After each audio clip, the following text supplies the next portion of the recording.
নমস্কার, হারানো আসরের একটি নতুন গল্পে আপনাকে স্বাগত। আজকে প্রভাত কুমার মুখোপাধ্যায়ের লেখা একটি অত্যন্ত জনপ্রিয় গল্প দেবী পাঠ করে শোনাব। এই গল্পটি আমাদের কোনো এক শ্রেণীতে পাঠ্যপুস্তকের অন্তর্গত ছিল, কিন্তু ঠিক কোন শ্রেণীতে আমার এই মুহূর্তে মনে নেই। আপনার যদি মনে থাকে তাহলে আমাকে অবশ্যই কমেন্ট করে জানাবেন। গল্পটি আমাদের অনেকের পড়া থাকলেও অনেকেরই শোনা নেই, তাই শুনুন গল্প দেবী। গল্প পাঠে আমি সোমালি। চলুন গল্প শুনি। সে আজ কিঞ্চিত অধিক 100 বৎসরের কথা। পৌষ মাসের দীর্ঘ রজনী আর কিছুতেই পোহাইতে চাহে না। উমাপ্রসাদের নিদ্রাভঙ্গ হইল। লেপের ভিতর অনুসন্ধান করিল, স্ত্রী নাই। বিছানা হাতড়াইয়া দেখিল তাহার ষোড়শী পত্নী এক পাশে গুটিসুটি হইয়া পড়িয়া ঘুমাইতেছে। সরিয়া গিয়া অতি সন্তর্পণে তাহার গায়ে লেপখানা চাপাইয়া দিল। পাশে পায়ের দিকে হাত দিয়া দেখিল কোথাও ফাঁক রহিতেছে কিনা। উমাপ্রসাদ 20 বর্ষীয় যুবক, সম্প্রতি সংস্কৃত ছাড়িয়া শখ করিয়া পারস্য ভাষা শিক্ষা করিতে আরম্ভ করিতেছে। মা নাই, পিতা পরম পণ্ডিত, পরম ধার্মিক, নিষ্ঠাবান শক্তি উপাসক। গ্রামের জমিদার, সম্মানের সীমা নাই। অনেকের বিশ্বাস উমাপ্রসাদের পিতা কালীকিঙ্কর রায় মহাশয় একজন প্রকৃত সিদ্ধ পুরুষ, আদ্যাশক্তির বিশেষ অনুগৃহীত। গ্রামের আবাল বৃদ্ধ তাহাকে দেবতার মতো শ্রদ্ধা করে। উমাপ্রসাদ আপনার নবীন জীবনে সম্প্রতি নবপ্রণয়ের মাদকতা অনুভব করিতে আরম্ভ করিয়াছে। 5-6 বছর পূর্বে তাহার বিবাহ হইয়াছে বটে, কিন্তু পত্নীর সহিত ঘনিষ্ঠতার সূত্রপাত এই নতুন। স্ত্রীর নাম দয়াময়ী। স্ত্রীর গাত্র আবৃত করিয়া উমাপ্রসাদ তাহার গণ্ডস্থলে একখানি হাত রাখিল। দেখিল সে স্থান শীতে শীতল হইয়া গিয়াছে। অত্যন্ত ধীরে ধীরে পত্নীর মুখ চুম্বন করিল। যে রূপ নিয়মিত তালে দয়াময়ীর নিঃশ্বাস বহিতেছিল, সহসা তাহার ব্যতিক্রম হইল। উমা জানিল স্ত্রী জাগিয়াছে। মৃদুস্বরে ডাকিল, দয়া। দয়া বলিল, কিটা খুব দীর্ঘ করিয়া বলিল, তুমি বুঝি জেগে রয়েছ? দয়া ঢোক গিলিয়া বলিল, না, ঘুমোচ্ছিলাম। উমাপ্রসাদ আদর করিয়া স্ত্রীকে বুকের কাছে টানিয়া আনিল। বলিল, ঘুমোচ্ছিলে তো উত্তর দিলে কে? দয়া তখন আপন ভুল বুঝিতে পারিয়া অপ্রতিভ হইল। বলিল, আগে ঘুমোচ্ছিলাম, এখন জেগে উঠলাম। উমাপ্রসাদ জিজ্ঞাসা করিল, এখন কখন, ঠিক কোন সময়? উমা ভারী দুষ্টু। কোন সময় আবার? সেই তখন। কখন? যাও, আমি জানি নে বলিয়া দয়া স্বামীর বাহুপাশ হইতে মুক্ত হইবার বৃথা চেষ্টা করিল। ঠিক কখন জাগিয়াছে দয়াও কিছুতে বলিবে না, তাহার স্বামীও কিছুতে ছাড়িবে না। কিয়ৎক্ষণ মান অভিমানের পর দয়ার পরাজয় হইল। উত্তর দিল, সেই যখন তুমি, বলিয়া থামিল। আমি কি করলাম? দয়া খুব তাড়াতাড়ি করিয়া বলিল, সেই যখন তুমি আমার চুমু খেলে। হলো? মা গো মা, এত জানো? তখনও 1 প্রহরের অধিক রাত্রি আছে। দুজনে কত কথা আরম্ভ হইল। অধিকাংশ কথারই না আছে মাথা, না আছে মুন্ডু। হায়, 100 বৎসর পূর্বে আমাদের প্রপিতামহগণের তরুণ বয়স্ক মাতা পিতাগণ অসার অপদার্থ আমাদেরই মতো এমনই চঞ্চল মতিগতি ছিলেন। অতি বড় শাক্ত পরিবারের সন্তান হইয়াও উমাপ্রসাদ যে পর্যন্ত একদিনও স্ত্রীর নিকট মুদ্রা প্রকারণ বা মাতৃকন্যাসের কোনো প্রসঙ্গ উত্থাপন করে নাই, এবং যম নিয়মাদি সম্বন্ধে তাহাকে সম্পূর্ণ অজ্ঞ রাখিয়াছিল। নানা কথার পর উমাপ্রসাদ বলিল, দেখো, আমি পশ্চিমে চাকরি করতে বেরোবো। দয়া বলিল, তোমার আবার চাকরি কেন? তোমার কিসের দুঃখ? জমিদারের ছেলে হয়ে কেউ চাকরি করে নাকি? আমার এখানে দুঃখ আছে বই কি। কি? তুমি যদি আমার দুঃখ বুঝবে তাহলে আর আমার দুঃখ কিসের? শুনিয়া দয়া ভারী অপ্রস্তুত হইয়া গেল। ভাবিতে লাগিল, কি দুঃখ? ভাবিয়া কিছুই স্থির করিতে পারিল না। একটু দুষ্টুমি বুদ্ধি আসিল, বলিল, তোমার কি দুঃখ? আমি বুঝি মনের মতো হইনি? দয়া জানিত এ কথা বলিলে উমাপ্রসাদকে আঘাত করা হইবে। উমাপ্রসাদ প্রিয়া মুখে অজস্র চুম্বন বর্ষণ করিয়া এই আঘাতের প্রতিশোধ লইল। পরে বলিল, আমার দুঃখ তোমাকে নিয়েই বটে। সমস্ত দিন আমি তোমায় পাইনে, শুধু রাত্রির টিপে স্বাদ মেটে না। বিদেশে চাকরি করতে যাব, সেখানে তোমায় নিয়ে যাব। কেমন? দুজনে একলা থাকবো, সারাদিন সারা রাত।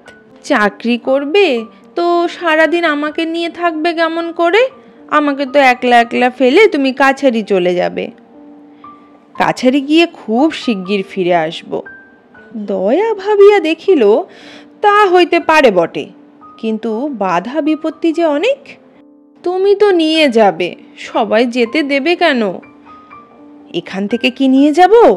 যখন শুনবো তুমি বাপের বাড়ি রয়েছ, তখন চুপি চুপি এসে তোমায় সঙ্গে করে নিয়ে যাব। শুনিয়া দয়া হাসিল, এও কি সম্ভব নাকি? কতদিন আমরা থাকবো সেখানে? অনেক বছর থাকবো। দয়া মুচকি মুচকি হাসিতেছিল। সহসা একটা কথা মনে পড়িয়া গেল। বলিল, খোকাকে ফেলে কি অনেক বছর আমি বিদেশে থাকতে পারবো? উমাপ্রসাদ স্ত্রীর গালে গাল রাখিয়া কানের কাছে বলিল, ততদিন তোমারও একটি খোকা হবে। কথাটি শুনিয়া দয়া ওষ্ঠপ্রান্ত হইতে কর্ণমূল পর্যন্ত লজ্জায় রাঙা হইয়া উঠিল, কিন্তু অন্ধকারে তাহা কেহ দেখিতে পাইল না। উল্লেখিত খোকাটি উমাপ্রসাদের জ্যেষ্ঠ সহোদর তারাপ্রসাদের একমাত্র সন্তান। স্বয়ং উমাপ্রসাদ এ বাড়ির শেষ খোকা। এই পরিবারের খোকা রাজার সিংহাসন বহুকাল শূন্য ছিল, তাই খোকার বড় আদর। খোকা বাড়ি শুদ্ধ সকলের চোখের মণি। খোকার মা হরসুন্দরী, তার তো আর গরবে মাটিতে পা পড়ে না। দয়া সহসা বলিল, আজ এখনো খোকা এলো না কেন? ভোর রাত্রে রোজ খোকা কাকিমার কাছে আসে, এটি তার নিত্য নৈমিত্তিক কার্য। যদিও বাটিতে দাসদাসীর অভাব নাই, তথাপি গৃহকার্যের অধিকাংশ দয়া স্বহস্তে করিত। বিশেষত তাহার শ্বশুরের পূজার নিক সম্পর্কীয় যাহা কিছু কার্য, তাহাতে দয়া ছাড়া কাহারও হস্তস্পর্শ করিবার অধিকার ছিল না। সারাদিন এই সমস্ত কার্যে ব্যস্ত থাকিয়াও খোকাকে সে এক মুহূর্ত চোখের আড়াল করিত না। কাকিমা গা মুছাইয়া না দিলে খোকা গা মোছে না। কাকিমা কাজল পরাইয়া না দিলে খোকা কাজল পরে না। কাকিমার কোলে ভিন্ন অন্য কোথাও শুইয়া খোকা দুধ খায় না। খোকার বিছানায় তার কাকিমা অনেক রাত্রি অবধি থাকিয়া ঘুম পাড়াইয়া আসে। ভোর রাত্রে ঘুম ভাঙিলেই খোকা কাকিমা বলিয়া কান্না জুড়িয়া দেয়। এই প্রগল্ভতা, এই অন্যায় আবদারের জন্য মধ্যে মধ্যে তাহাকে হরসুন্দরীর নিকট হইতে চট্টা চাপট্টা পুরস্কার পাইতে হয়। কিন্তু বলাই বাহুল্য, তাহাতে কান্না না থামিয়া আরও 10 গুণ বাড়িয়া ওঠে। তখন হরসুন্দরী তাহাকে কোলে করিয়া ক্রোধে ও নিদ্রাঘোরে টলিতে টলিতে দয়ার শয়ন কক্ষের দ্বারে আসিয়া ডাকেন, ছোট বউ, ও ছোট বউ, এই নে তোর খোকাকে। বলিয়া দয়ার খুলিবার অপেক্ষা না রাখিয়াই খোকাকে মাটিতে বসাইয়া প্রস্থান করেন। দয়া প্রায়ই জাগিয়া থাকে, না থাকিলে খোকার ক্রন্দনে শীঘ্রই জাগিয়া ওঠে। ছুটিয়া আসিয়া খোকাকে বুকে করিয়া লইয়া যায়। কে মেরেছে, কে মেরেছে বলিয়া কত সোহাগ করে। মাথার শিওরের পানে ডিবায় কোনোদিন কদমা, কোনোদিন বাতাসা, কোনোদিন নারকেলের নাড়ু সঞ্চিত থাকে। তাই খোকা ভক্ষণ করে। তাহার পর নিশ্চিন্ত হইয়া কাকিমার কোলে শুইয়া ঘুমাইয়া যায়। আজ এখনো খোকা আসিল না বলিয়া দয়া কিছু উৎকণ্ঠিত হইল। বলিল, বাছার অসুখ বিসুখ করেনি তো? উমাপ্রসাদ বলিল, বোধহয় এখনো রাত্রি আছে, দাঁড়াও দেখি। উমাপ্রসাদ বিছানা হইতে উঠিয়া জানালা খুলিল। বাহিরে আম ও নারিকেলের বৃক্ষবহুল বাগান। তখনও চন্দ্রাস্ত হয় নাই, কিন্তু অধিক বিলম্বও নাই। দয়া নিঃশব্দে আসিয়া স্বামীর পার্শ্বে দাঁড়াইল।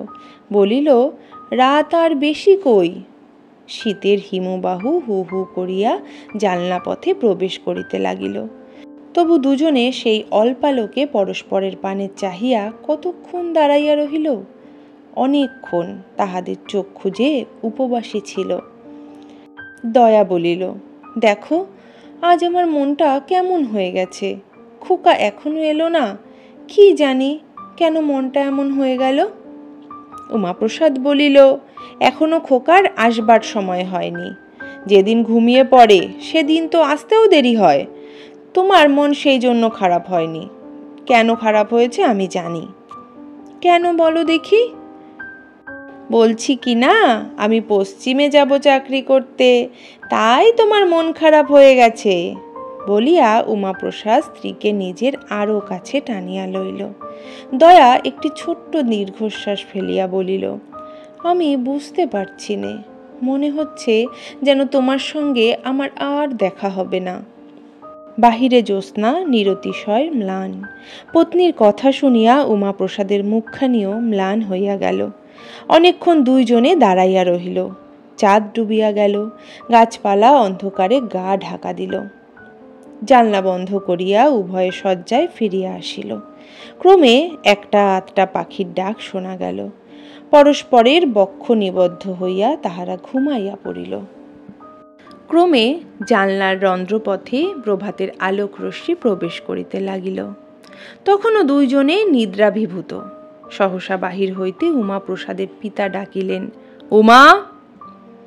প্রথমে ঘুম ভাঙিল দয়ার। সে গা ঠেলিয়া স্বামীকে জাগাইয়া দিল।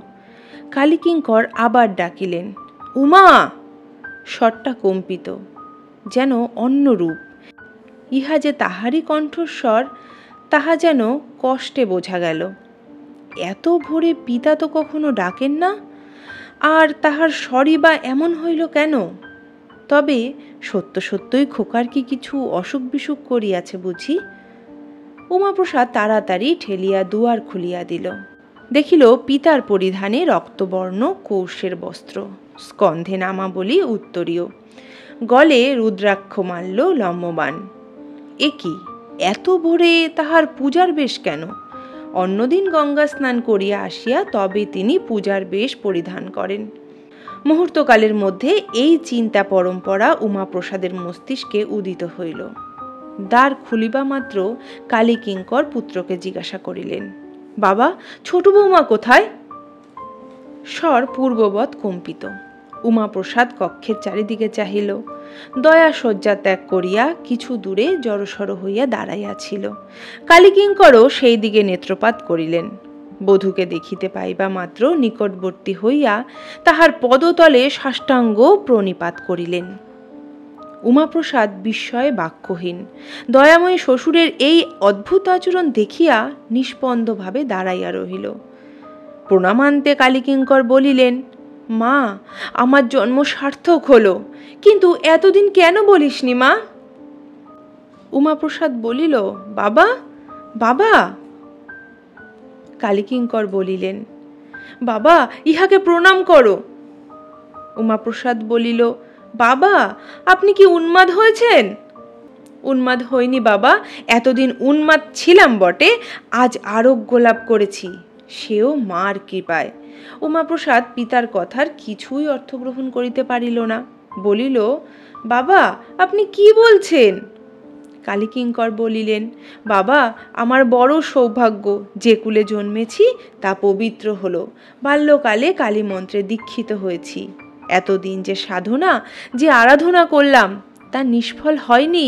মা জগন্ময়ী কৃপা করে ছোট বৌমার মূর্তিতে আমার গৃহে স্বয়ং অবতীর্ণা হয়েছেন। গত রজনীতে স্বপ্নযোগে আমি এই প্রত্যাদেশ পেয়েছি। আমার জীবন ধন্য হলো। দয়াময়ী ছিল মানবী, সহসা দেবীত্বে অভিষিক্ত হলো।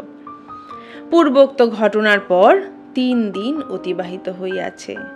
এই দিবসত্রয়ে এ সংবাদ বহুদূর ব্যাপ্ত হইয়া গিয়াছে।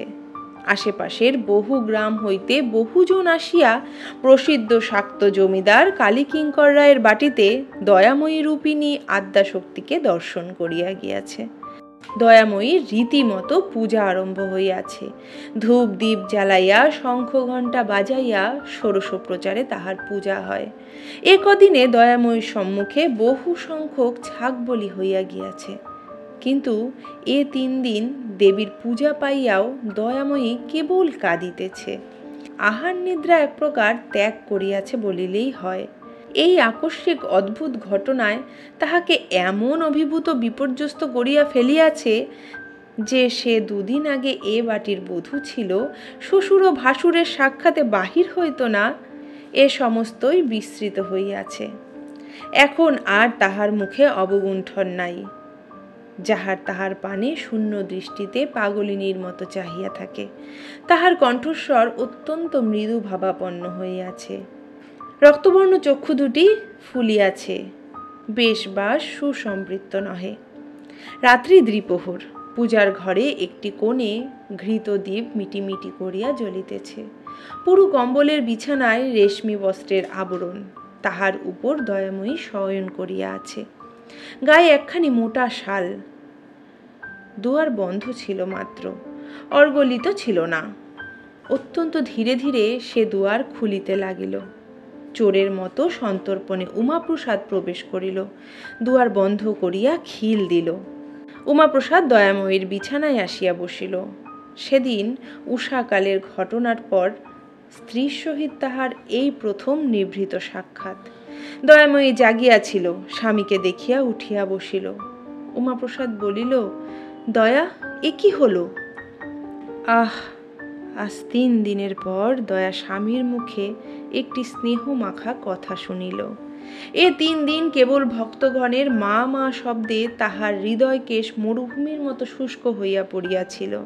স্বামীর মুখ নিঃসৃত এই আদরের বাণী তাহার প্রাণে যেন আকস্মাৎ সুধা বৃষ্টি করিয়া দিল। দয়া স্বামীর বুকে মুখ লুকাইল। উমাপ্রসাদ স্ত্রীর গায়ের শাল মোচন করিয়া তাহাকে বক্ষে চাপিয়া ধরিল। উচ্ছ্বসিত স্বরে বারবার বলিতে লাগিল, দয়া, এ কি হলো, এ কি হলো? দয়া নির্বাক। উমাপ্রসাদও কিয়ৎক্ষণ নীরব রহিল। তারপরে বলিল, দয়া, তোমার কি মনে হয় যে এসব সত্যি? তুমি আমার দয়া নও, তুমি দেবী? এইবার দয়া কথা কহিল, বলিল, না, আমি তোমার স্ত্রী ছাড়া আর কিচ্ছু নই। আমি তোমার দয়া ছাড়া কিচ্ছু নই। আমি দেবী নই, আমি কালী নই। এ কথা শুনিয়া উমাপ্রসাদ সাগ্রহে স্ত্রীর মুখ চুম্বন করিল। বলিল, দয়া, তবে চলো আমরা এখান থেকে পালিয়ে যাই। এমন কোনো দূরদেশে গিয়ে থাকব যেখানে কেউ আর আমাদের সন্ধান পাবে না। দয়া বলিল, তাই চলো, কিন্তু কি উপায়ে যাবে? উমাপ্রসাদ বলিল, সে সমস্ত আমি ঠিক করব, কিছু সময় যাবে। দয়া বলিল, কবে? শিগগির করো, নইলে বেশি দিন আমি বাঁচব না।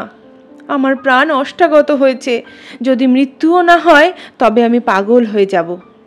উমাপ্রসাদ বলিল, না দয়া, তুমি কিচ্ছু ভেবো না। 3 দিন তুমি ধৈর্য ধরে থাকো। আজ শনিবার, আগামী শনিবার রাত্রে তোমার কাছে আসবো, আবার তোমাকে নিয়ে গৃহত্যাগ করব। এই 7 দিন তুমি আশায় বুক বেঁধে কাটিয়ে দাও, লক্ষ্মী আমার, সোনা আমার। দয়া বলিল, আচ্ছা। উমাপ্রসাদ বলিল, এখন তবে যাই, কেউ আবার এসে না পড়ে। বলিয়া সে পত্নীকে গাঢ় আলিঙ্গন করিয়া বিদায় লইল। পরদিন প্রভাতে দয়াময়ীর পূজা যখন প্রায় শেষ হইয়া আসিয়াছে, তখন গ্রামের একজন 80 বর্ষ বয়স্ক বৃদ্ধ লাঠিতে ভর করিয়া আসিয়া উপস্থিত হইলেন। তাহার কঠোরান্ত গর্ত চক্ষু দিয়া দর দর করিয়া অশ্রু প্রবাহিত হইতেছে। আসিয়াই দয়াময়ীকে দেখিয়া গলব্যস্ত হইয়া তাহার সম্মুখে জানু পাতিয়া যুক্ত করে বলিতে লাগিলেন, মা, আমি চিরকাল তোমার পূজা করে এসেছি, আজ আমার বড় বিপদ মা, আজ ভক্তকে রক্ষা করো। দয়াময়ী বৃদ্ধের পানে ফ্যাল ফ্যাল করিয়া চাহিয়া রইল। পুরোহিত বলিলেন, কেন দাদা, তোমার কি বিপদ হয়েছে? বৃদ্ধ বলিলেন, আমার নাতিটি কয়েকদিন জ্বর বিকারে ভুগছিল, আজ সকালে কুবরেজ জবাব দিয়ে গেছে, সে না বাঁচলে আমার বংশ লোপ হবে, আমার ভিটের সন্ধে দেবার আর কেউ থাকবে না, তাই মার কাছে তার প্রাণ ভিক্ষা চাইতে এসেছি। কালীকিঙ্কর চণ্ডীপাঠ করিতেছিলেন। তিনি বৃদ্ধের দুঃখে নিরতিশয় দুঃখিত হইয়া দয়াময়ীর মুখের পানে চাহিয়া বলিলেন, মা গো, বুড়োর নাতিটিকে বাঁচিয়ে দিতে হবে মা। বলিয়া তিনি বৃদ্ধকে বলিলেন, দাদা, তোমার নাতিকে এনে মায়ের পায়ের কাছে ফেলে রাখো, জমের বাবার সাধ্য হবে না এখান থেকে নিয়ে যেতে। এ কথা শুনিয়া বৃদ্ধ মহা আশ্বস্ত হইলেন, যষ্টিতে ভর দিয়া গৃহাভিমুখে ছুটিলেন। এক দণ্ডকাল পরে বিধবা পুত্রবধূর কোলে নাতিটির সহিত বৃদ্ধ ফিরিয়া আসিলেন। দয়াময়ীর পদতলে বিছানা করিয়া মৃতকল্প শিশুটিকে রাখা হইল। কেবল মাঝে মাঝে চরণামৃতের পাত্র হইতে কুশি করিয়া একটু একটু চরণামৃত লইয়া পুরোহিত তাহার মুখে দিতে লাগিলেন। শিশুর মাতা বিধবা যুবতী দয়াময়ীর সখী, তাহার ব্যথা কাতর মুখ দেখিয়া দয়াময়ীর হৃদয় ব্যথিত হইল। শিশুটির পানে চাহিয়া দয়াময়ীর চোখে অশ্রু ভরিল। একান্ত মনে দেবতাকে প্রার্থনা করিতে লাগিল, হে ঠাকুর, আমি দেবী হই, কালী হই, মানুষ হই, যেই হই, এই ছেলেটিকে বাঁচিয়ে দাও ঠাকুর। দয়াময়ীর চোখে অশ্রু দেখিয়া সকলে বলিল, জয় মা কালী, জয় মা দয়াময়ী, মায়ের দয়া হয়েছে, মায়ের চোখে জল। কালীকিঙ্কর দ্বিগুণ ভক্তির সহিত চণ্ডীপাঠ করিতে লাগিলেন। বেলা যত বাড়িতে লাগিল, শিশুটির অবস্থা উত্তরোত্তর ততই ভালো হইতে লাগিল। সন্ধ্যার পূর্বে সকলে মত প্রকাশ করিলেন, আর শিশুর জীবনের কোনো আশঙ্কা নাই, স্বাচ্ছন্দ্যে বাড়ি পাঠাইয়া দেওয়া যাইতে পারে। দয়াময়ের দেবীত্ব আবিষ্কারের সংবাদ যত না শীঘ্র চৌদিকে ব্যাপ্ত হইয়াছিল, তাহার কৃপায় মুমূর্ষ শিশুর প্রাণ রক্ষার সংবাদ অতি সত্বর প্রচারিত হইয়া পড়িল। পরদিন প্রাতেই অপর একজন আসিয়া দয়াময়ীর চরণে নিবেদন জানাইল, তাহার কন্যাটি আজ 3 দিন হইতে প্রসব যন্ত্রণায় অস্থির, মেয়ে বুঝি বাঁচে না। কালীকিঙ্কর বলিলেন, তাহার জন্য আর চিন্তা কি, মার চরণামৃত নিয়ে গিয়ে মেয়েকে পান করিয়ে দাওগে, এখনই আরাম হবে। সে ব্যক্তি গলদশ্রুলোচনে দয়াময়ীর চরণামৃতের পাত্রটি মাথায় বহন করিয়া লইয়া গেল। বেলা 1 প্রহরের অতীত হইবার পূর্বেই সংবাদ আসিল, মেয়েটি চরণামৃত পান করিবার অব্যবহিত পরেই নিরাপদে রাজপুত্রের মতো সুন্দর সুলক্ষণ সম্পন্ন পুত্র সন্তান প্রসব করিয়াছে। আজ শনিবার, আজ উমাপ্রসাদ স্ত্রীকে লইয়া গোপনে পলায়ন করিবে। সে সমস্ত আয়োজন করিয়াছে, অর্থ সংগ্রহ করিয়াছে। মুর্শিদাবাদ কিংবা রাজমহল কিংবা বর্ধমান এইরূপ কোনো নিকটবর্তী প্রসিদ্ধ স্থানে সে যাইবে না, যাইলে ধরা পড়িবার সম্ভাবনা। নৌকা পথে পশ্চিমে যাইবে, অনেক দূর যাইবে। কোথায় এখনো তাহার কিছু স্থিরতা নাই, হয় ভাগলপুর নয় মুঙ্গের। সেখানে চাকরির চেষ্টা করিবে। পথ খরচের মতো অর্থ তাহার নিকট আছে। তাহার স্ত্রীর গায়ে যা অলঙ্কার আছে, তাহা বিক্রয় করিলে 2 বৎসর উভয়ের গাসাচ্ছাদন চলিতে পারিবে। 2 বৎসরেও কি তাহার একটি চাকরি জুটিবে না? নিশ্চয় জুটিবে, চেষ্টার অসাধ্য কিছু আছে নাকি? এই রূপ নানা চিন্তায় উমাপ্রসাদ দিবাভাগ অতিবাহিত করিল। ক্রমে সন্ধ্যা হইল। আজ সে দয়াময়ীর আরতি দেখিবে। একদিনও তো দেখে নাই। যখন শঙ্খ ঘণ্টা ধ্বনিতে চণ্ডীমণ্ডপ ফাটিয়া যায়, পূজা আরম্ভ হয়, তখন উমাপ্রসাদ বাড়ি ছাড়িয়া গ্রামের বাহিরে পলায়ন করে। আজ দয়াময়ীর শেষ আরতি। আজ সে দেখিবে, দেখিবে আর মনে মনে হাসিবে। কাল্য প্রভাতে পুরোহিত ঠাকুর যখন সর্বাগ্রে আসিয়া দেখিবেন যে দেবী অন্তর্ধান করিয়াছেন, তখন তাহার কিরূপ অবস্থা হইবে তাহাই উমাপ্রসাদ কল্পনা করিতে লাগিল। রাত্রি দ্বিপ্রহর সমাগত, গৃহস্থ সকলে নিদ্রাগত। চোরের মতো উমাপ্রসাদ শয্যা ত্যাগ করিল। অন্ধকারে ধীর পদে পূজার ঘরের দিকে অগ্রসর হইল। ধীরে ধীরে দ্বার মোচন করিয়া ভিতরে প্রবেশ করিল। কোণে সেইরূপ ঘৃতদ্বীপ মিটিমিটি করিয়া জ্বলিতেছে। দয়াময়ীর শয্যায় উমাপ্রসাদ গিয়া বসিল। দয়াময়ী নিদ্রামগ্ন। প্রথমে উমাপ্রসাদ সস্নেহে দয়াময়ীর মুখচুম্বন করিল, পরে গা ঠেলিয়া তাহাকে জাগাইল। নিদ্রাভঙ্গে দয়াময়ী ধরপর করিয়া বিছানায় উঠিয়া বসিল। উমাপ্রসাদ বলিল, দয়া, এত ঘুম? ওঠো, চলো। দয়া বিস্মিতের মতো বলিল, কোথায়? কোথায়? যাবার সময় তুমি জিজ্ঞাসা করছো কোথায়? চলো, আজ রাত্রে নৌকা করে আমরা পশ্চিমে চলে যাই। দয়া কিয়ৎক্ষণ নীরবে চিন্তা করিল। উমাপ্রসাদ বলিল, ওঠো ওঠো, পথে গিয়ে ভেবক্ষণ, সব ঠিকঠাক করে রেখেছি, চলো চলো। এই কথা বলিয়া উমাপ্রসাদ স্ত্রীর হস্ত ধারণ করিল। দয়া সহসা হাত ছাড়াইয়া লইয়া বলিল, তুমি আর স্ত্রী ভাবে আমাকে স্পর্শ করো না। আমি যে দেবী নই, আমি যে তোমার স্ত্রী, তা আমি আর নিশ্চয় করে বলিতে পারিনে। কথাটা শুনিয়া উমাপ্রসাদ হাসিয়া উঠিল। স্ত্রীর গলা ধরিয়া তাহাকে চুম্বন করিতে যাইতেছিল, কিন্তু দয়াময়ী সহসা তাহার নিকট হইতে অপসৃত হইয়া দূরে বসিল। বলিল, না না, হয়তো তোমার অকল্যাণ হবে। এ কথায় উমাপ্রসাদ যেন বজ্রাহত হইল। বলিল, দয়া, তুমিও পাগল হলে? দয়া বলিল, তবে এত লোকের রোগ আরাম হলো কেন? তাহলে কি দেশশুদ্ধ লোক পাগল? উমাপ্রসাদ অনেক করিয়া বুঝাইল, অনেক অনুনয় করিল, অনেক কাঁদিল। দয়াময়ীর মুখে কেবলই একই কথা, না না, তোমার অকল্যাণ হবে, হয়তো আমি তোমার স্ত্রী নই, হয়তো আমি দেবী। শেষকালে উমাপ্রসাদ বলিল, তুমি দেবী হলে এমন পাষাণী হতে না, এততেও তোমার মন অচল অটল রইল। দয়াময়ী এইবার কাঁদিতে কাঁদিতে বলিল, ওগো, তুমি আমাকে বুঝতে পারলে না। উমাপ্রসাদ দয়াময়ীর শয্যা ত্যাগ করিয়া কিয়ৎক্ষণ ক্ষিপ্তের মতন সেই কক্ষে অস্থিরভাবে পদচারণা করিয়া বেড়াইল। পরে হঠাৎ দয়াময়ীর কাছে আসিয়া বলিল, দয়া, আমার সঙ্গে তোমার বিবাহ হয়েছিল? দয়া বলিল, তা হয়েছিল বই কি। তুমি যদি দেবী, তুমি যদি কালী, আমি তো তাহলে মহাদেব, নইলে তোমার সঙ্গে আমার বিবাহ কি করে হলো? এ কথায় দয়া কি উত্তর দেবে, সে চুপ করিয়া রহিল। উমাপ্রসাদ আবার আরম্ভ করিল, তুমি যদি আদ্যাশক্তি ভগবতী হও, তবে নরলোকে কার সাধ্য যে তোমাকে বিবাহ করে? আমি যে তোমাকে বিবাহ করেছি, এতদিন যে আমি তোমার স্বামীর আসনে অধিষ্ঠিত রয়েছি, এতেই তো বোঝা যাচ্ছে যে আমিও মানুষ নই, আমিও দেবতা, আমি স্বয়ং মহেশ্বর। দয়াময়ী বলিল, তাই যদি হয়, তবে আমি তোমার স্ত্রী, দেবী হই মানুষ হই, আমি তোমার স্ত্রী। একথা শুনিয়া উমাপ্রসাদ যেন হাতে স্বর্গ পাইল। স্ত্রীকে বক্ষে চাপিয়া ধরিল, বলিল, চলো, তবে আমরা যাই। এখানে যতদিন থাকব ততদিন তোমার আমার বিচ্ছেদ থাকবে।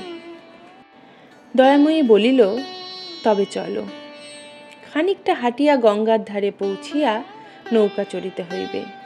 কিন্তু কিছু দূর চলিয়া আসিয়া সহসা থামিয়া আবার বলিল, আমি যাব না। এবার স্বর অত্যন্ত দৃঢ়। উমাপ্রসাদ আবার অনুনয়ের সাধ্য সাধনার পালা আরম্ভ করিল। কিছুতেই কিছু ফলদয় হইল না। দয়া বলিল, আমি যদি দেবী, তুমি আমার স্বামী মহেশ্বর, তবে দুজনেই এখানে থাকি, দুজনেই পূজা গ্রহণ করি, পালাবো কেন? এতজনের ভক্তিতে আঘাত দেব কেন? আমি পালাবো না, চলো ফিরে যাই। উমাপ্রসাদ মর্মাহত হইয়া বলিলেন, তুমি একা ফিরে যাও, আমি যাব না। তাহাই হইল। দয়া একা দেবীত্বে ফিরিয়া গেল। উমাপ্রসাদ সেই নিশীত অন্ধকারে মিলাইয়া গেল। পরদিন তাহার আর কোনো উদ্দেশ্য পাওয়া গেল না। দয়াময়ীর দেবীত্বে সকলেই বিশ্বাসবান, কেবল বিশ্বাস করে নাই তাহাদের বড় বধূ হরসুন্দরী, খোকার মা। প্রথম 2-4 দিন তাই বড় বধূই দয়াময়ী জুড়াবার ঠাঁই হইয়াছিলেন। প্রথম যখন স্বয়ং দয়াময়ী বিশ্বাস করিতে চাহে নাই যে সে দেবী, তখন সে একদিন বড় বধূর কাছে গিয়া কাঁদিয়া পড়িয়াছিল। দিদি, আমার এ কি হলো? তিনি বলিয়াছিলেন, কি করব বোন, ঠাকুর পাগল হয়ে গিয়েছেন, বুড়ো বয়সে ওনার ভীমরতি ধরেছে। উমাপ্রসাদের নিরুদ্দেশের পর 2 সপ্তাহ গেল। 3য় সপ্তাহে খোকার জ্বর হইল। দিন দিন ছেলে শুকাইয়া যাইতে লাগিল। বৈদ্য আসিল, কিন্তু কালীকিঙ্কর তাহাকে চিকিৎসা করিতে দিলেন না। বলিলেন, আমার বাড়িতে স্বয়ং মার অধিষ্ঠান, কত কত দুঃসাধ্য রোগ মার চরণামৃত পান করে ভালো হয়ে গেল, আর আমার বাড়িতে রোগ হলে বৈদ্য এসে চিকিৎসা করবে? বড় বধূ নিজ স্বামী তারাপ্রসাদের কাছে কাঁদিয়া পড়িলেন, ওগো, ছেলের বদ্যি দেখাও গো, নইলে আমার ছেলে বাঁচবে না। ও রাক্ষসী ডাইনি আমার ছেলেকে বাঁচাতে পারবে না, ওর কি সাধ্যি? তারাপ্রসাদ অত্যন্ত পিতৃভক্ত, পিতার বিশ্বাস, মাতার বিধান, এ সমস্ত তিনি বেদের মতো মান্য করেন। তিনি স্ত্রীকে বলিলেন, খবরদার, ও কথা বলো না, ছেলের অকল্যাণ হবে, মা যা করবেন তাই হবে। কিন্তু বড় বধূর প্রতিদিনকার কাকুতি মিনতি ও ক্রন্ধনে কর্তা একদিন গলবস্ত্র হইয়া দয়াকে জিজ্ঞাসা করিলেন, মা, খোকার যে ব্যারাম হয়েছে তাতে বদ্যি দেখাবার কি কোনো প্রয়োজন আছে? দয়াময়ী বলিল, না, আমি ওকে ভালো করে দেব। কালীকিঙ্কর নিশ্চিন্ত হইলেন, তারাপ্রসাদও নিশ্চিন্ত হইলেন।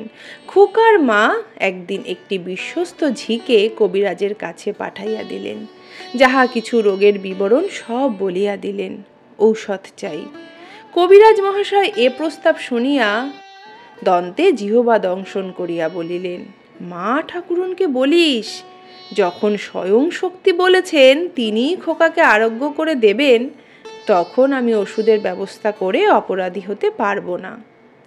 যাহার সঙ্গে দেখা হয় তাহাকেই খোকার মা কাঁদিয়া বলেন, ওগো, কিছু ওষুধ বলে দাও, আমার ছেলে বাঁচে না। সকলেই বলে, ও মা, ও কথা বলো না, তোমার ভাবনা কি? তোমার ঘরে স্বয়ং আদ্যাশক্তি বিরাজ করছেন। খোকার ব্যারাম ক্রমেই বাড়িয়া উঠিল। দয়া বলিল, খোকাকে এনে আমার কোলে দাও। খোকাকে কোলে করিয়া দয়া সমস্ত দিন বসিয়া রহিল। খোকা অনেকটা ভালো হইল, কিন্তু রাত্রে আবার খোকার ব্যারাম বৃদ্ধি হইল। দয়াময়ী একান্ত মনে একান্ত প্রাণে কত করিয়া খোকাকে আশীর্বাদ করিল, খোকার গায়ে হাত বুলাইল, কিন্তু কিছুতেই খোকা বাঁচিল না। যখন খোকার মৃত্যু সংবাদ বাড়িতে প্রচারিত হইল, তখন তারাপ্রসাদ অধীর হইয়া ছুটিয়া আসিল। দয়াময়ীকে বলিল, রাক্ষসী, খোকাকে নিলি, কিছুতেই মায়া ত্যাগ করতে পারলি নে? খোকার মা প্রথমে শোকে অত্যন্ত বিহ্বল হইল। যখন কতকটা সুস্থ হইল, তখন দয়াময়ীকে মুখে যা আসিল তাই বলিয়া গালি দিল। বলিল, ও দেবী কোথায়? ও ডাইনি! দেবী কখনো ছেলে খায়? কালীকিঙ্কর ছলো ছলো নেত্রে দয়ার পানে চাহিয়া বলিলেন, মা, খোকাকে ফিরিয়ে দে, এখনো দেহ নষ্ট হয়নি, ফিরিয়ে দে মা। দয়াময়ী ঝরঝর করিয়া কাঁদিতে লাগিল। মনে মনে যমরাজকে উদ্দেশ্য করিয়া আজ্ঞা করিল, এখনই খোকার আত্মা খোকার শরীরে ফিরাইয়া দেওয়া হোক। তাহাতে যখন হইল না, তখন মিনতি করিল। আদ্যাশক্তির মিনতিতেও যম রাজা খোকার প্রাণ ফিরাইয়া দিলেন না। তখন নিজের দেবীত্বে দয়ার অবিশ্বাস জন্মিল। আজ তাহার পূজা ইত্যাদি প্রায় বন্ধ বলিলেই হয়। সমস্ত দিন কেহ তাহার কাছে আসিল না। দয়া একাকিনী বসিয়া সারা দিন চিন্তা করিল। সন্ধ্যা হইল, আরতির সময় উপস্থিত, যেমন তেমন করিয়া আরতি হইল। পরদিন কালীকিঙ্কর উঠিয়া পূজার ঘরে গিয়া দেখিলেন, সর্বনাশ! পরিদেহ বস্ত্র রজ্জুর মতো করিয়া পাকাইয়া কড়ি কাঠে লাগাইয়া দেবী আত্মহত্যা করিয়াছেন। নমস্কার। শেষ হলো আজকের নিবেদন। গল্প পাঠ কেমন লাগলো আমাদেরকে জানান। আর আমাদের চ্যানেলে যদি নতুন বন্ধু হন তাহলে সাবস্ক্রাইব করে পাশে থাকুন।